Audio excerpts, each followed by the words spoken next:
1997 оноос хойш бүх сайд нарын одоо гадаадд суралц хүүхд суралцуулсан бүх тушаалууд өнөөдөр ил болсон. Бүх тушаалууд. Аль сайдын үед хэдэн хүүхэд ямар мэрэгчлэр, ямар сургуулаар, ямар сонгон шалгуулалтаар одоо явж ирсэн бэ гэдэг мэдээлэлүүд өнөөдөр та бүхэн гар дээр бүгдээр ил байна.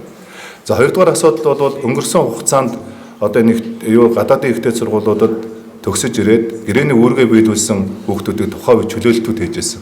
Тэгэхээр бүх сайдын үед хийсэн одоо энэ чөлөөлтүүд хийсэн тушаалууд бүгдээрээ ил болсон байна. За тэгэхээр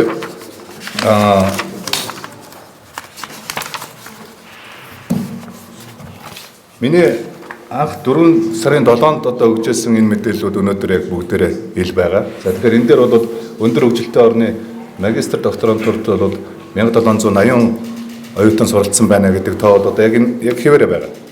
За засгийн газар хоорондын гэрээгээр 593 хүүхэд суралцуулж байсан байна гэдэг энэ тоо хэвээрээ байгаа.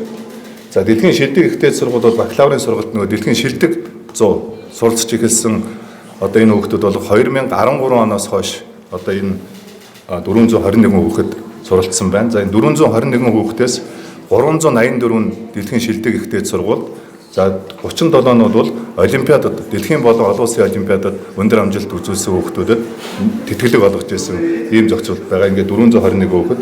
За ингээд ерөнхийлөгчийн илгээт 2100-аар өнөөдрийн байдлаар 245 хүүхэд. За ерөнхий сайдын нэрэмж тэтгэлэгт өнөөдрийн байдлаар 23 хүүхэд одоо гадаадын ихтэй сургуульд магистр докторантурын сургалтанд одоо явсан. Энэ тоо бол нэг ч тоо өнөөдөр зөрсөн юм байхгүй.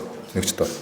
За тэгэхээр одоо энэ тоон дээр л одоо бид нар бүгдээрээ хамт ажиллаж нөгөө яг энэ хүүхдүүд маань яг үнэхээр шаардлага тухайн үеийн тэр журмын дагуу тавигдчихсэн шалгуур шаардлага дээр яг явагдаж сонгогдож чадсан байна уу? А явах ёстой сургуультай одоо явж суралцсан байна уу?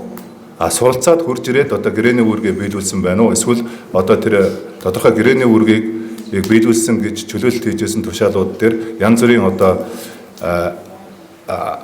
ашиг сонирхлын зөрчлүүд орсон байна уу, орсон байна уу гэдгийг бид нар нийтээрээ одоо шүүглүүлэх ёстой л гэж би ойлгож байна.